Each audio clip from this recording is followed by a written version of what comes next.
नाज़रीन, प्रोग्राम ऐवान से आवाम तक में खुशामदीद और मैं हूँ आपके साथ नादिया मिर्जा। नाज़रीन, आज की जो ओवरऑल पॉलिटिकल एक्टिविटीज थी उन पे बात करने से कबल आज एक बात हुई, क्योंकि आज वज़ीर आज़म इमरान खान साहब पेशावर के दौरे पर थे और वहाँ उन्होंने बात शेयर की जहाँ उन्होंने बहुत सारे प्रोजेक्ट्स की बात की और उनका इनॉग्रेशन भी किया। वहाँ पर उन्होंने कहा कि लोग ये सवाल करते हैं कि रियासत मदीना कहाँ है, तो उन्होंने कहा कि आज हम जो कुछ पेशावर में करने जा रहे हैं, जो ऑफर्स है, जो सर्विसेज के अलावा जो इनॉग्रेशन और जो तमाम चीजों के प्रोजेक्ट्स के ऐलानात कर रहे हैं, तो ये है रियासत मदीना। जो असल में जो बात थी उसमें पेशावर इंस्टीट्यूट ऑफ कार्डियोलॉजी का एक इनॉग्रेशन वहां पर हुआ, हाउसिंग फ्लैट इनॉग्रेशन हुआ जो कि जलोज़ई में नौशहरा में किया गया। उसके बाद Hayatabad cricket stadium women fitness gym का उन्होंने इनॉग्रेशन किया। कामयाब जवान प्रोग्राम के तहत जो चेक्स वहां पर तकसीम किए गए, वहां पर उनके मेहमान खुसूसी थे, वहां के जो लोकल MPAs हैं जो KPK असेंबली से, उनसे उन्होंने मुलाकात की। उसके अलावा मुख्तलिफ इशूज पे उन्होंने बात की जब उन्होंने वहां पर उनको एड्रेस किया।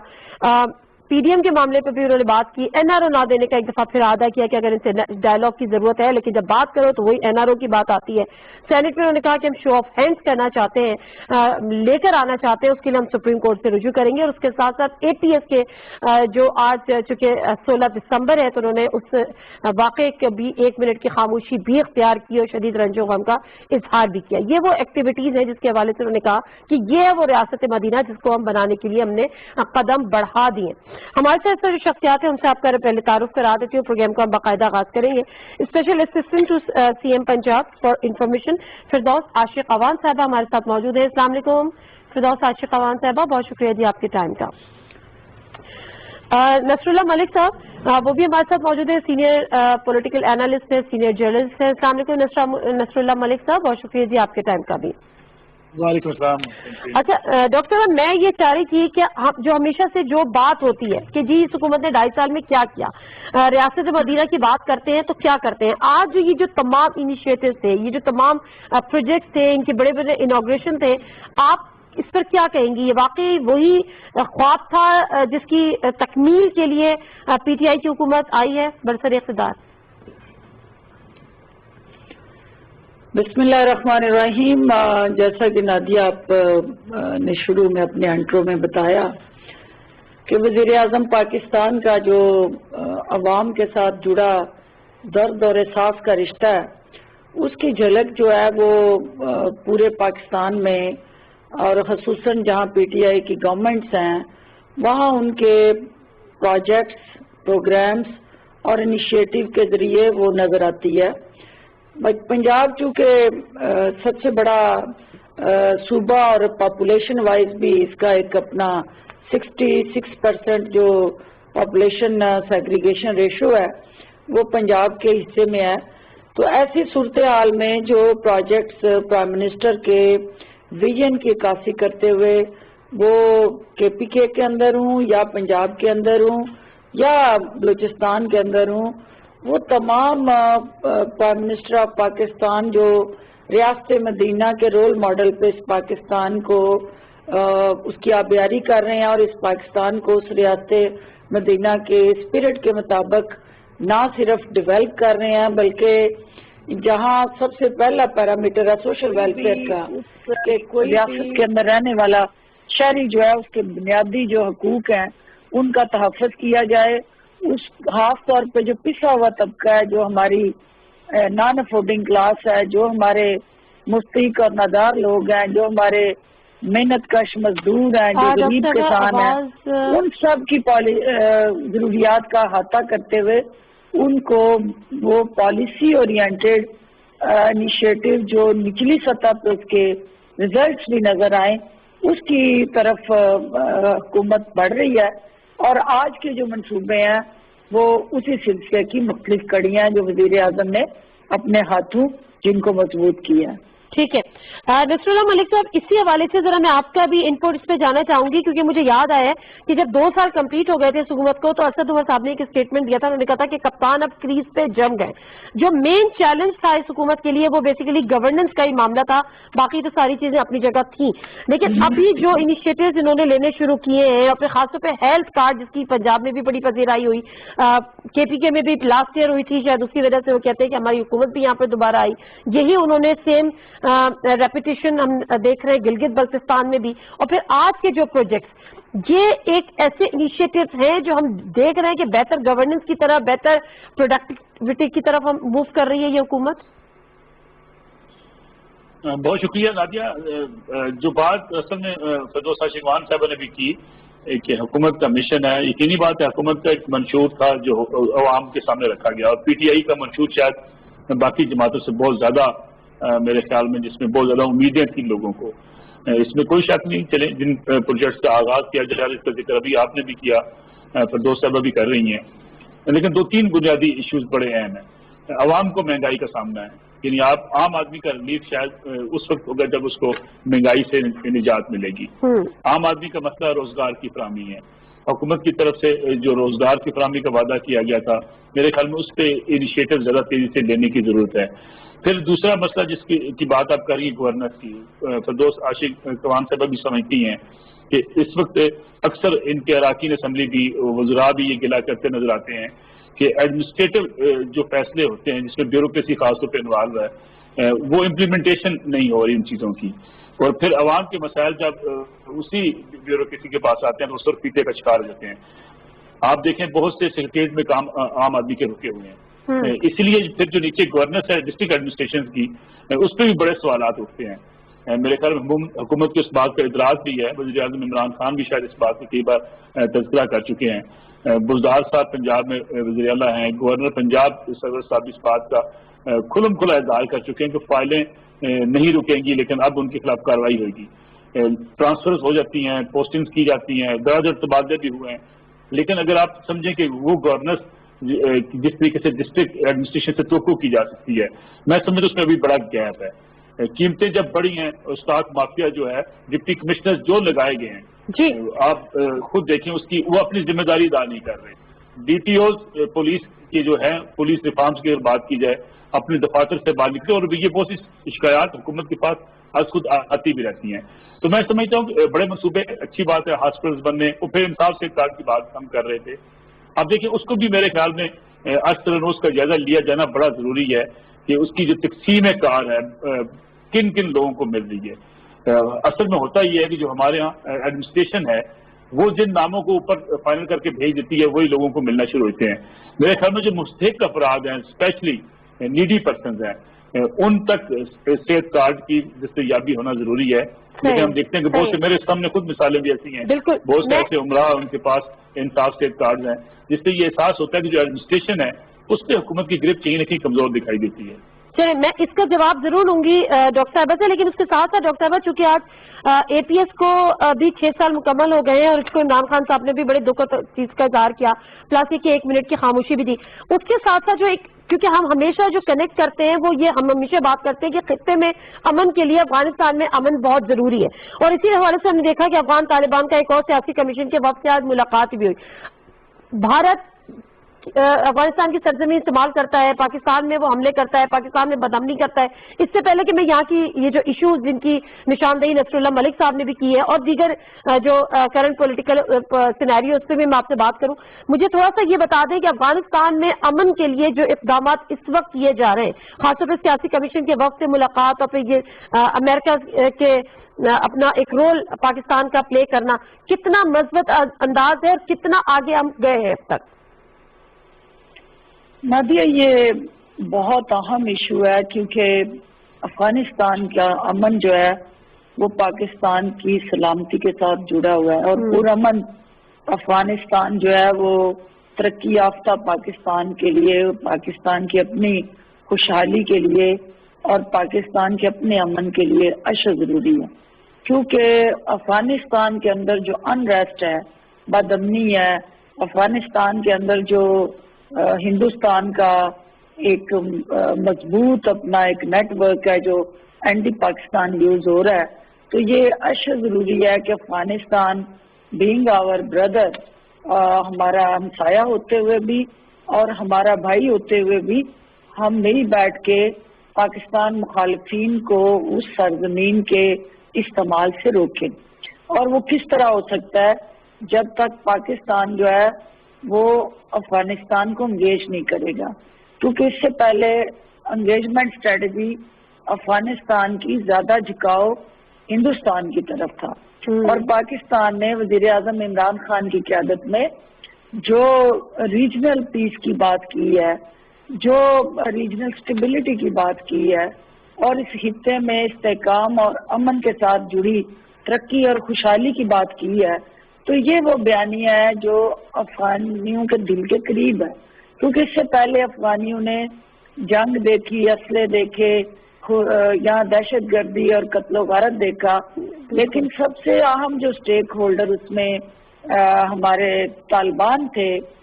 پاکستان کا رول یہ رہا کہ افغانستان کے اندر بسنے والا جو بھی شہری ہے اس کا حق ہے کہ وہ اپنے ملک کے حوالے سے فیصلے کرے اور انہیں فیصلہ سازی میں شامل کیا جائے، اور پاکستان نے افغان امن کو انشور کرنے کے لیے جو بڑے بھائی کا کردار ادا کرتے ہوئے ڈائیلاگ کو سپورٹ کیا، اور جو افغان حکومت اور طالبان کے درمیان جو ڈائیلاگ ہوا اور جو کنسلٹیشن پروسیس شروع ہوا، کیونکہ جہاں بھی کرائسس ہوگا، جہاں پہ بھی کنفرنٹریشن ہوگی، اس کا الٹیمیٹلی جو سلوشن ہے وہ ڈائیلاگ کی ٹیبل پہ نکلتا ہے۔ تو پاکستان نے امن کو فروغ دینے کے لیے اس خطے کو درپیش جو دہشت گردی کے چیلنجز ہیں ان کو اوورکم کرنے کے لیے جو اپنی خدمات پیش کی ہیں، اس کی نظیر اس سے پہلے نہیں ملتی۔ تو میں آپ کو یہ انشور کرنا چاہتی ہوں کہ پاکستان جو ہے وہ امن کا داعی ہے۔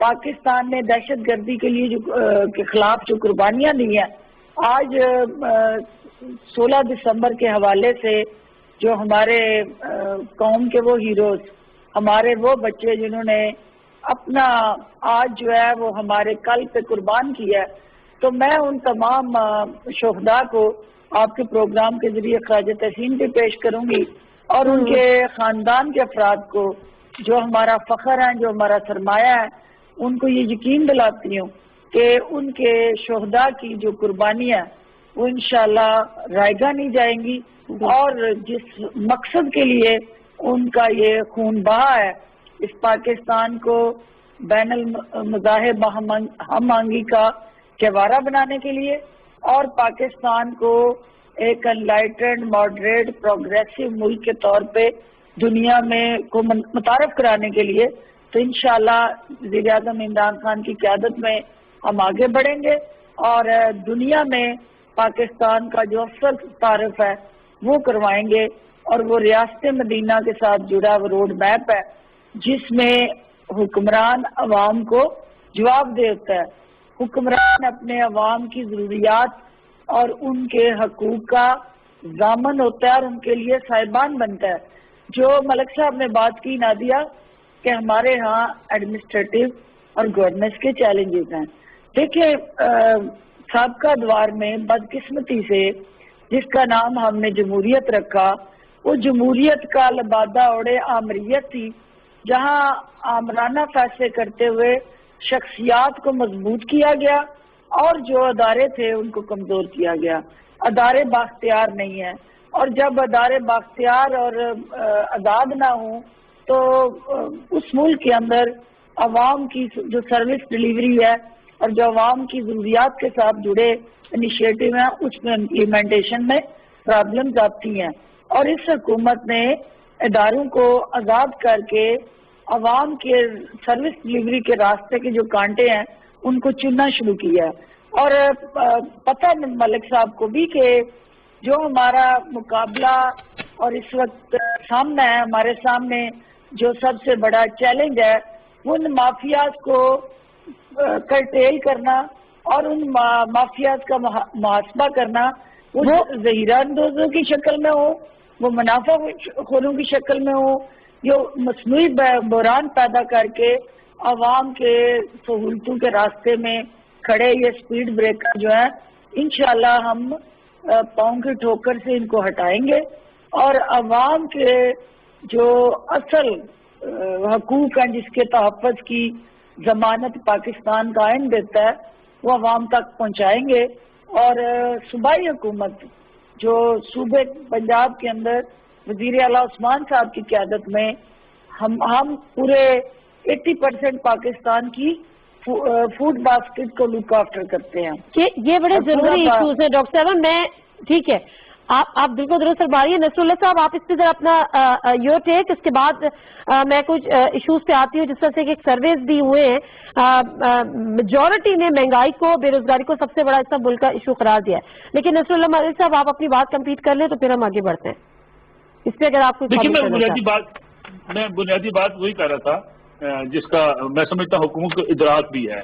लेकिन मसला ये है कि अभी जो फिरदौस साशिवान साहब कह रही थी माजी की हुकूमत है, ठीक है, मैं समझता हूँ अभी इससे आगे बढ़ जाना चाहिए।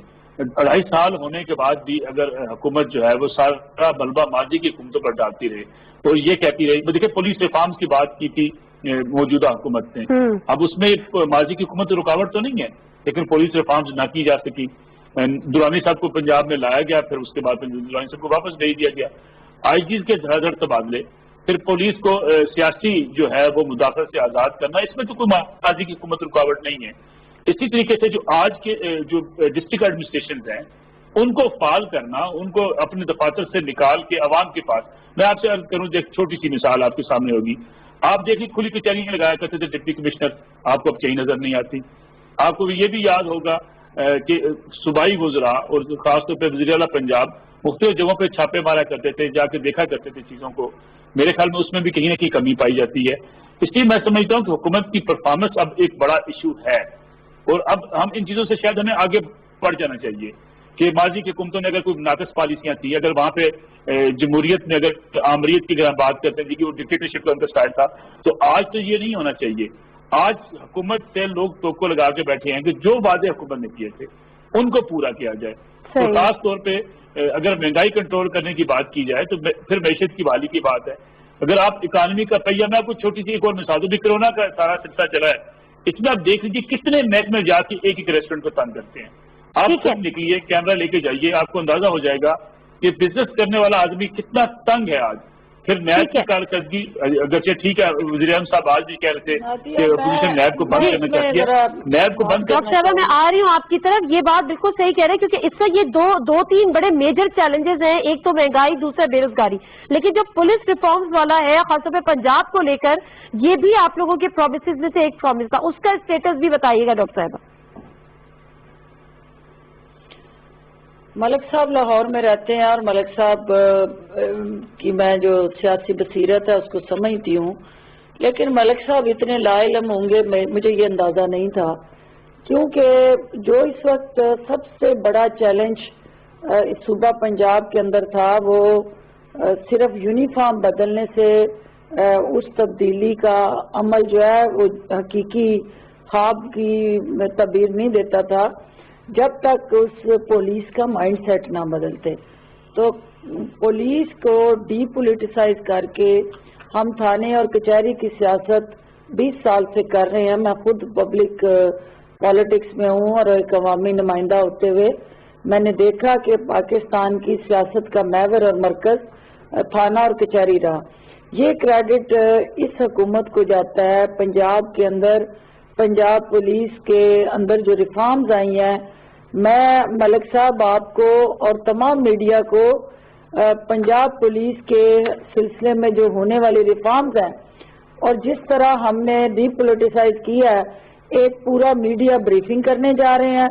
हम ये बताने जा रहे हैं कि किस तरह सियासी दखल अंदाजी और इजारादारी से हमने थानों को आज़ाद किया है और किस तरह मेरिट बेस्ड अपॉइंटमेंट्स हो रही हैं और किस तरह हमारी जमात जो है और उसके वज़रा या उसके जमात के दीगर कायदीन, किसी को भी ये हक हासिल नहीं कि वो थाने के अंदर किसी तरह की दखल अंदाजी करें।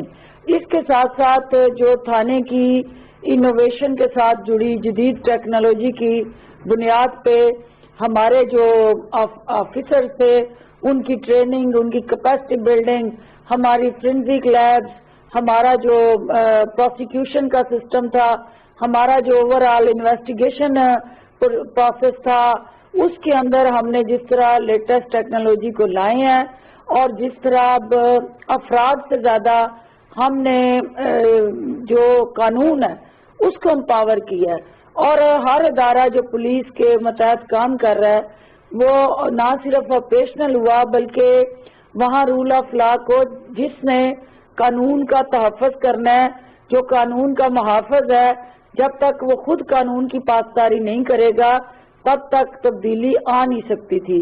تو ہم نے وہاں سب سے پہلے وہ قانون کے محافظ جو تھے ان کو zero tolerance, corruption free police system, ہم نہیں کہتے کہ 100% ہوا، لیکن اس مائنڈ سیٹ کو بدلنے کی طرف ہم نے مثبت اقدامات اٹھائے، اور جو پنجاب پولیس ہے اب وہ کسی خاندان یا کسی فرد کی تابع نہیں، اب وہ قانون کی کتاب کو جواب دہ ہے۔ اور وزیر اعلیٰ عثمان بزدار صاحب نے پولیس کو ایک دنیا کی جدید ترین انسٹیٹیوشن میں بدلنے کے لیے نہ صرف فنڈنگ کی ہے بلکہ ان کی ٹریننگ، کیپیسٹی بلڈنگ اور ہیومن ریسورس کا جتنا بیسٹ پاسبل ایڈیشن ہے وہ ہم کر رہے ہیں۔ اور میڈیا کو میں کل رکھا ہوا تھا اس کی بریفنگ، لیکن ہماری کیبنٹ میٹنگ ہے، لیٹ سی کہ اگر کوئی سپیس ہمیں ملتی ہے تو کل کریں گے، ورنہ جو بھی بیسٹ پاسبل ٹائم ہے ہم آلریڈی اس پہ میڈیا بریفنگ کر رہے ہیں۔ اچھی بات جو نادیہ انہوں نے کہی وہ بھی امپورٹنٹ بات ہے، جو انہوں نے کی کہ جو ہمارا ڈسٹرکٹ کا اور اس کے اندر کرپٹ پریکٹسز، یا دیکھیں پنجاب گورنمنٹ کے اندر جو پوسٹنگ ٹرانسفرز ہوئیں اس کا معیار یہ ایک رکھا گیا کہ ہم نے ڈیلیور کرنا ہے، ہم نے پرفارم کرنا ہے، اور جس نے پرفارمنس نہیں دی یا ڈیلیور نہیں کیا وہ گھر چلا گیا۔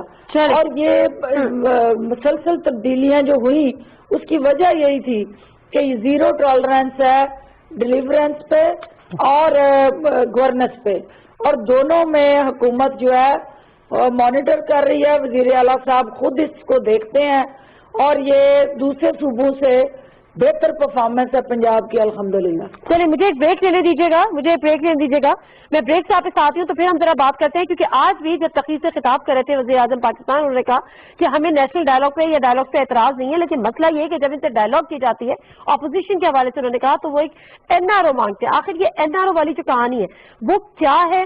ایک طرف یہ بھی ساتھ ہی بتایا جاتا ہے کہ این آر او اس حکومت کے بنے ہوئے مقدمات نہیں ہیں، جب اس حکومت کے بنے ہوئے مقدمات نہیں ہیں تو پھر این آر او کیسے دیا جائے گا، کون این آر او مانگتا ہے، اس کا طریقہ کار کیا ہے، national dialogue, senate, show of hand, senate election, early election, ان تمام چیزوں پہ ذرا بات ہوگی لیکن مختصر سے بریک کے بعد۔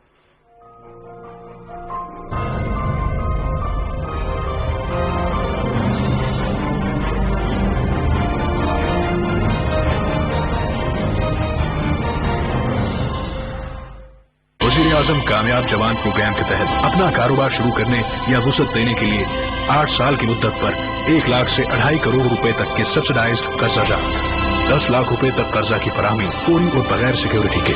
مزید معلومات کے لیے وزٹ کیجیے کامیاب جوان web portal. The bank of Punjab, رکھے ہر فرد کا خیال۔ بیرون ملک سے بھیجی ہوئی رقم بینک الفلاح کی کسی بھی برانچ سے وصول کریں اور پائیں موقع انعامات جیتنے کا، 1300 cc کار، گولڈ بار، موٹر بائک، موبائل فونز اور بہت کچھ۔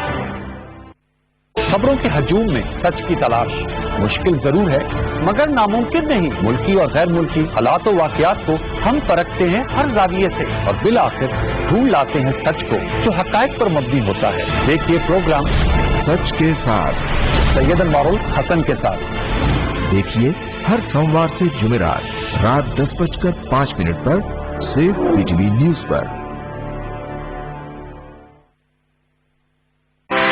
فوری خبر ہو، رائے یا تجزیے، ڈیجیٹل دنیا میں آپ کے ساتھ ساتھ پی ٹی وی نیوز کی سوشل میڈیا پلیٹ فارمز پر بڑھتی مقبولیت، ٹاک شوز، خصوصی رپورٹس اور آگہی کے پیغامات کی فوری رسانی کے لیے پیش P T V news Facebook account پر 30 لاکھ فالوورز مکمل۔ ہم پر اعتماد کرنے اور جڑے رہنے پر آپ کا شکریہ۔ پی ٹی وی نیوز، درست ہر وقت بر وقت۔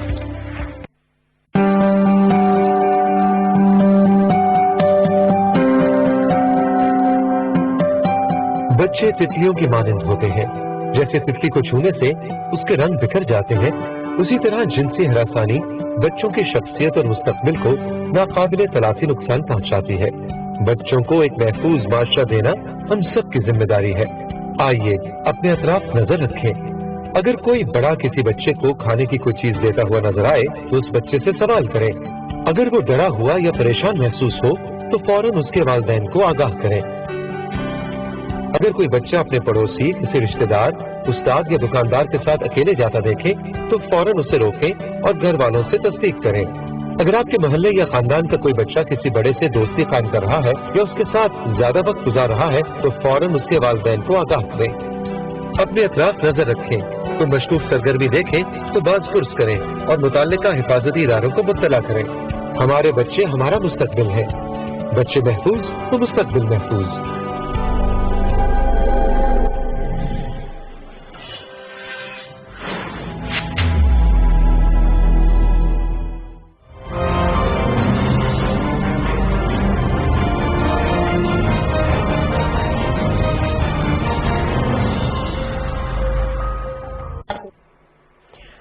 प्रोग्राम में एक दफा फिर आपको खुशामदीद कहते हैं और जरा जो करंट पॉलिटिकल सिनेरियो सब बना हुआ है, आज बिलावल भुट्टो जरदारी साहब का एक बड़ा अहम स्टेटमेंट सामने आया।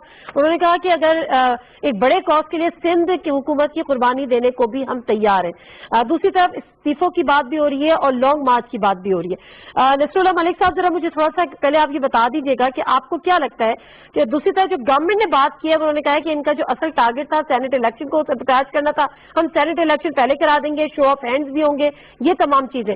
अब ये जो क्या 50-50% है, गवर्नमेंट ने अच्छा कार्ड प्ले किया है, क्या देख रहे हैं आप?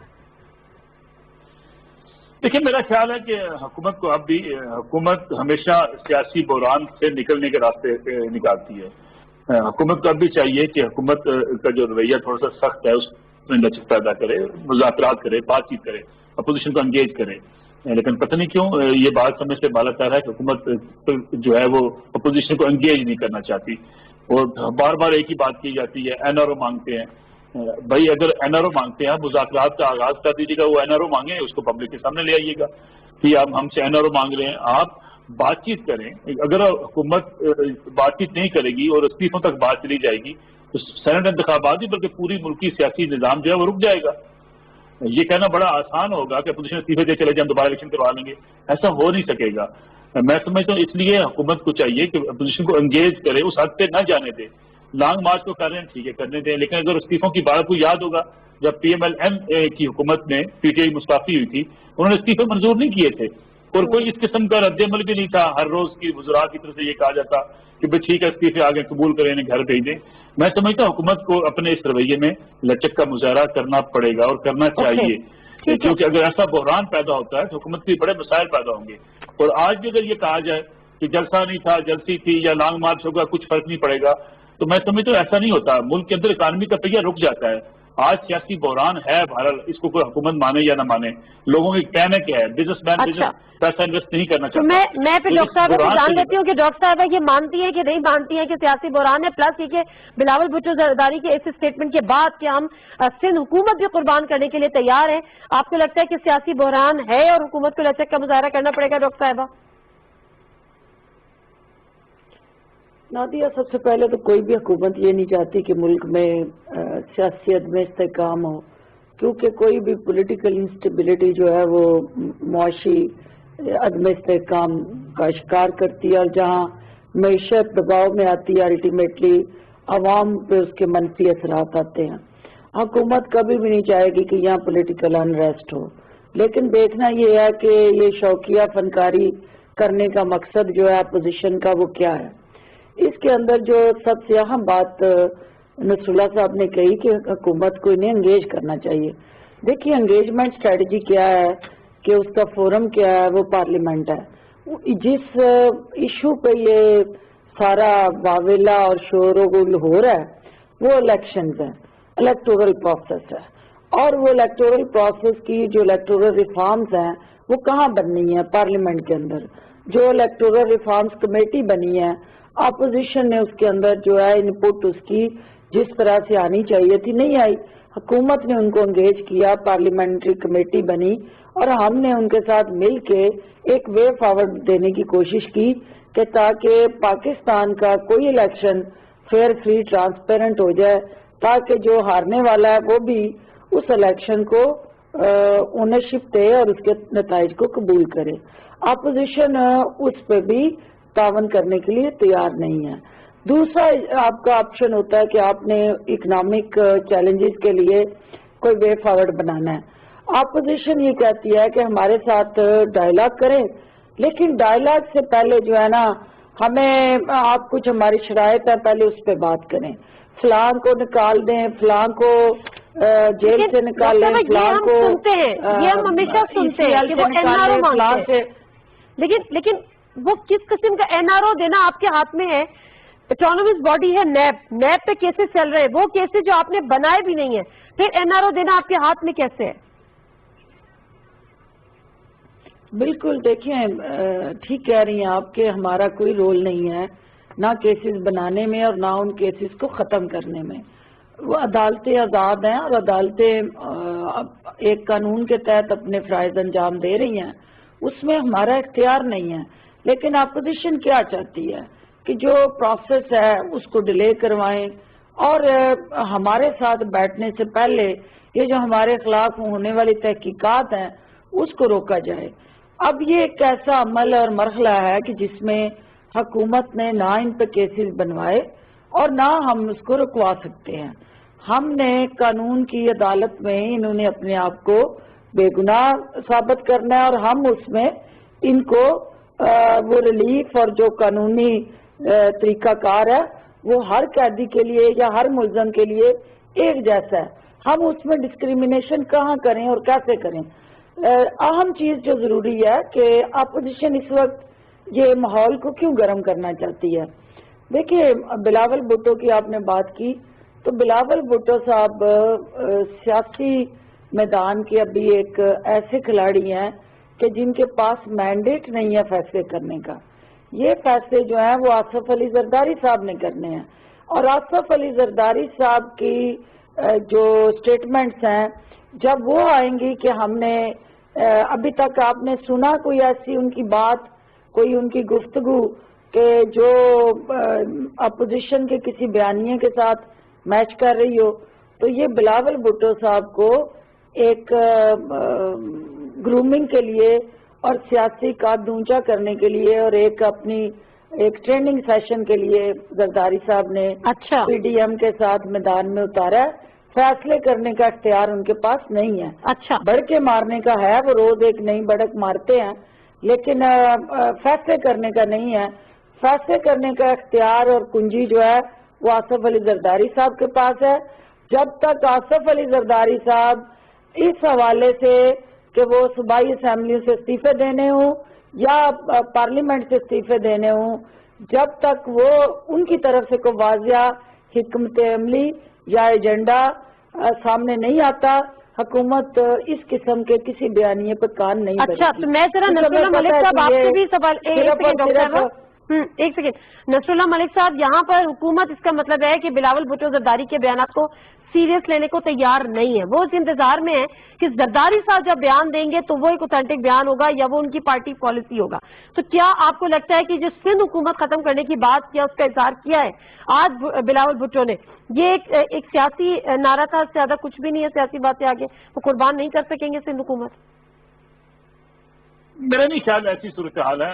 इस वक्त अपोजिशन ये समझती है कि उन्हें दीवार से लगाया जा रहा है या उनके रास्ते बिल्कुल मसदूद किए जा रहे हैं, इसलिए वो आखिरी कार्ड खेल सकते हैं। इसमें कोई शक नहीं कि आसफ अली जरदारी साहब पार्टी के अंदर फैसले करने में उनको ज्यादा अख्तियार हासिल है। बिलावल भुट्टो शायद जो बयान दे रहे हैं, लेकिन यहाँ इस बात को भी जो है पेश नजर रखा जाना चाहिए कि आसफ अली जरदारी साहब के बगैर बिलावल भुट्टो बात नहीं कर रहे हैं।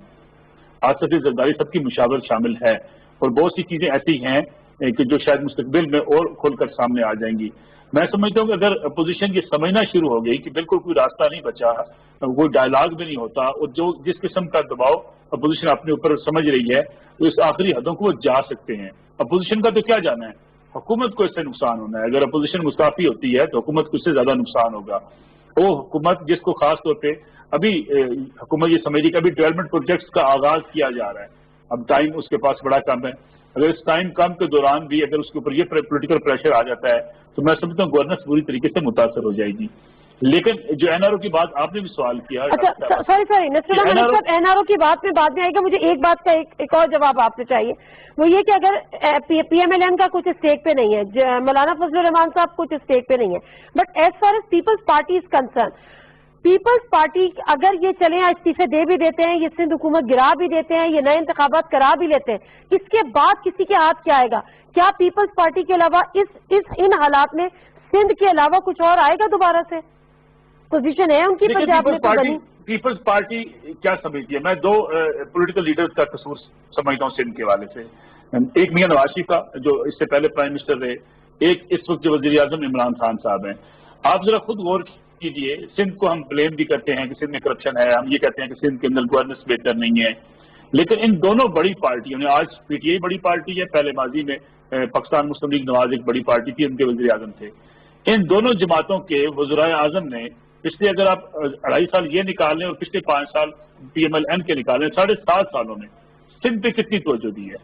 آپ خود اس سے اندازہ لگا لیں کہ اندرون سندھ اگر آپ کو میگا پروجیکٹس کرنے نہیں جاتے ہیں، جب وفاق کی جماعت سندھ میں جا کے اپنی تنظیم سازی نہیں کرتی، اپنی تنظیم کو مضبوط نہیں کرتی، تو سندھ کے عوام کے پاس الٹیمیٹلی کیا بچتا ہے؟ پیپلز پارٹی بچتی ہے. میں یہی تو کہہ رہی ہوں کہ لیکن پیپلز پارٹی کے پاس سندھ کے علاوہ کیا بچتا ہے؟ اگر فریش الیکشن کی طرف بھی جاتے ہیں تو کیا انہوں نے پنجاب میں اپنا ہوم ورک کر لیا ہے؟ کسی اور جگہ پہ اپنے قدم جما لیے ہیں؟ سندھ کا جو ان کا ایک بیگیج ہے اس سے انہوں نے چھٹکارا حاصل کر لیا ہے؟ دیکھیے، پیپلز پارٹی یہ سمجھتی ہے کہ اس ساری مومنٹم سے وہ کچھ نہ کچھ گین کر رہی ہے. یہ تو الیکشن نتائج بتائیں گے کہ وہ کتنا گین کر رہے ہیں. وہ سمجھتے ہیں کہ جنوبی پنجاب میں ہم کچھ گین کر سکتے ہیں، خاص طور پہ سرائکی بیلٹ کے اندر جا کے ہم کچھ گین کر سکتے ہیں. پھر کے پی کے بعد جگہوں پہ وہ سمجھتے ہیں ہم کچھ گین کر سکتے ہیں. اس لیے کچھ لوگ ابھی شامل بھی ہو رہے ہیں. آصفہ بھٹو کو بھی ایک پلاننگ کے تحت پنجاب میں بلانے کی کوشش کر رہے ہیں کہ پنجاب کی وزٹس کرے. لیکن مسئلہ یہ ہے کہ اس سے بچنے کا راستہ کیا ہے؟ وہ حکومت کے پاس ہے. ٹھیک ہے ڈاکٹر صاحبہ، جو جی آپ بات کمپلیٹ کر لیں پہلے، پھر میں بعد میں سوال کرتی ہوں.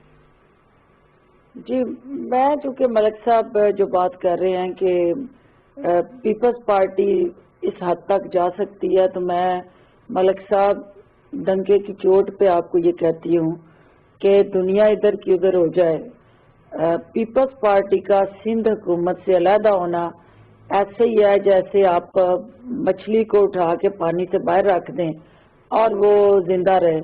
پیپلز پارٹی کی ساری سیاست جو ہے وہ سندھ حکومت کے ساتھ جڑی ہوئی ہے، کیونکہ پیپلز پارٹی کے پروٹوکول سے لے کے اپنے مالی مفادات اور ٹیٹیوں سے لے کے ان کے وہ سارے جو کیسز ہیں، وہ کیسز بھی اسی وقت ان کو آپ نے دیکھا نہیں کہ سندھ میں کیسز منتقل کرنے کے لیے عدالت کے اندر درخواستیں آئی ہیں، کیونکہ پیپلز پارٹی چاہتی ہے کہ وہ ریلیف ان کو اپنی حکومت میں مل سکتا ہے، کیسز ہوں یا اوورآل جو ان کے اس وقت حکومتی ضرورتیں ہیں.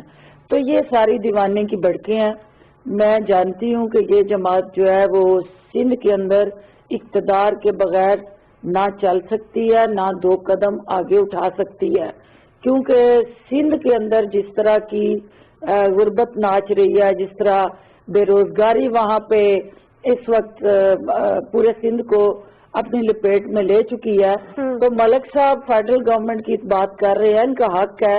لیکن جو 15 سال مسلسل اقتدار میں رہی جو پارٹی سندھ کے اندر، وہاں کتے کی ویکسین سے لے کے کراچی کے اندر کچرے اور کوڑے کے ڈھیر جو ہے، اور جو بدترین بدحالی جو اکنامک شہر آ گیا ہے، اس شہر کی آپ نے اپنی آنکھوں سے دیکھی، تو اس کا ذمہ دار کون ہے؟ کیا وہاں عمران خان نے روکا تھا ان کو کہ آپ اپنی ڈیولپمنٹ یہی بات ہو رہی ہے کہ ان کا پولیٹیکل بیگیج ہے کر کے اور ان فنڈز کو لوٹ لیں؟ یہ ہم نے نہیں کہا تھا. ہم نے ان کو این ایف سی ایوارڈ کے اندر جو سندھ کا حصہ تھا وفاق نے اپنا پیٹ کاٹ کے ان کو دیا.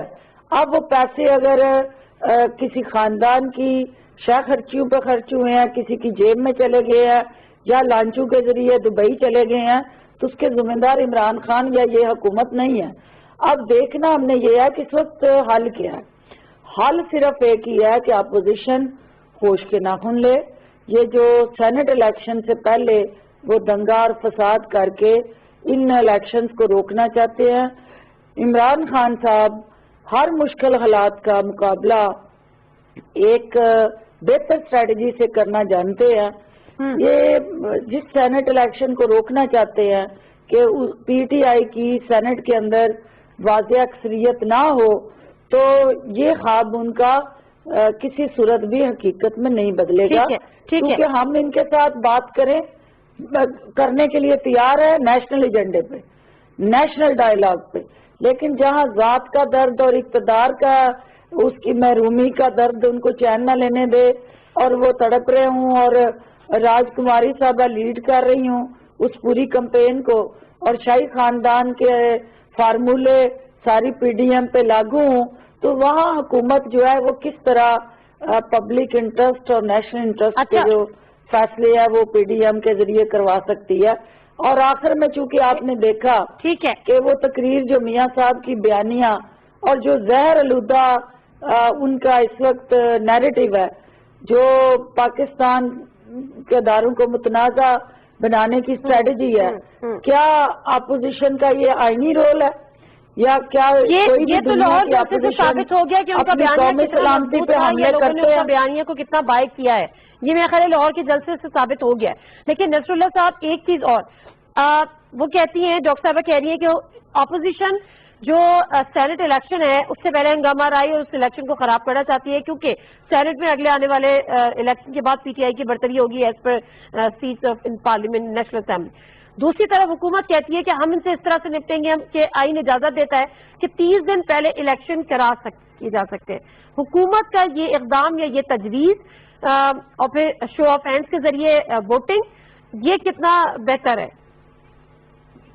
لیکن دیکھیں شو آف ہینڈ کی اگر بات کریں تو آئیڈیلی یہ ایک بہتر چیز ہے کہ آپ کوئی ایسی جو خاص طور پہ جس طریقے سے ووٹ خریدے جاتے تھے سینٹ میں اس سے آپ بچ سکتے ہیں، لیکن اس کی قانونی ریکوائرمنٹس ہیں، آپ اس کو سپریم کورٹ آئیڈی اس کو کور کیے بغیر آپ اس کو شاید شروع نہیں کر سکتے۔ اور میں سمجھتا ہوں کہ اگر اس طریقے سے حکومت فوری طور پر اگر اس قسم کے اعلانات کرنے شروع کر دے کہ ہم سینٹ کے انتخابات پہلے کروا سکتے ہیں یا ہم شو ہینڈ جو ہے اس کو لے کے آ جائیں گے بغیر کسی اس کی آئینی جو ہے اس کور کے بغیر، تو میں سمجھتا ہوں اس سے بھی ایک حکومت کی طرف سے ایک ایسا محسوس ہوتا ہے کہ شاید حکومت پینک ہو رہی ہے۔ میں سمجھتا ہوں حکومت کو تحمل اور بردباری کا مظاہرہ کرنا چاہیے۔ اگر استعفے آتے ہیں ابھی اس میں ٹائم بات کی ہے، حکومت جب ایسے بیانات سے فوری ریئیکشن پہ آ جاتی ہے تو شاید اس سے ایک اور کلیش بڑھتا ہے۔ میرا تو موقف یہ ہے کہ سینس پریویل کرنا چاہیے۔ آپ کو یاد ہوگا پیپلز پارٹی کی حکومت تھی، ڈاکٹر طاہر القادری صاحب اسلام آباد پہ دھرنا دے رہے تھے، مارچ کر رہے تھے، حکومت بیانی کی باتیں کر رہے تھے، چودھری شجاع صاحب باقی لوگ جو سینئر سیاستدان تھے وہ ان کے پاس چلے گئے، معاملات کو طے کیا گیا۔ میں سمجھتا ہوں آج بھی اگر کوئی ایسی چلے اپوزیشن اور حکومت دو ایک محاذ ذرائی پہ آ گئے ہیں، کسی تیسرے ایسے سیاستدان کو سینئر سیاستدانوں کو انوالو کر کے اس معاملات کو بہتر کیا جا سکتا ہے۔ یہ کچھ نصر اللہ ملک صاحب کوئی نام سجیسٹ کرے تیسرے سیاستدان ایسے جو بات بیچ میں پڑھ سکتے ہو؟ میرے خیال میں پی ٹی آئی کے اندر بھی ایسے لوگ موجود ہیں۔ میں آپ سے عرض کروں جیسے کہ پرویز خٹک صاحب پچھلے دنوں کوشش کر بھی رہے تھے، شاہ محمود قریشی صاحب ہو سکتے ہیں پی ٹی آئی کے اندر، ان کے رابطے دونوں جماعتوں کے ساتھ رہے ہیں۔ فردوس آصف عوان صاحبہ کا ایک پرانا پولیٹیکل کیریئر ہے۔ ایسے لوگ جو خاص طور پر پرانے سیاستدان ہیں ان کے رابطے بھی ہیں۔ چودھری برادران موجود ہے پنجاب کے اندر۔ میرے خیال میں معاملات کو بہتر کرنے کے لیے کہیں نہ کہیں کسی جگہ پہ کچھ بات چیت ہو سکتی ہے۔ فردوس آصف عوان صاحب اپوزیشن یہ بات کہتی بھی ہے، بلاول بھٹو زرداری بھی کہہ رہے ہیں کہ ہمیں فون کرنا بند کریں۔ حکومتی سطح پر جو ادھر ادھر سے ہم سن رہے ہیں کہ کسی نہ کسی نے رابطے کیے، رسول اللہ ملک صاحب کہہ رہے ہیں، پرویز خٹک صاحب نے بھی کوشش کی، کہیں ہوئے؟ دیکھیے پارلیمنٹری کمیٹی پرائم منسٹر کی ہدایت پہ بنی پارلیمنٹ کے اندر تاکہ جو بھی پبلک انٹرسٹ کی لیجسلیشن ہے، کیونکہ ہم جب وہ بل نیشنل اسمبلی سے پاس کر کے سینٹ میں جاتا ہے تو وہاں رک جاتا ہے کیونکہ وہاں ہماری اکثریت نہیں ہوتی۔ وہ پی ایم ڈی سی کا حشر جو ہوا وہ آپ کے سامنے ہے۔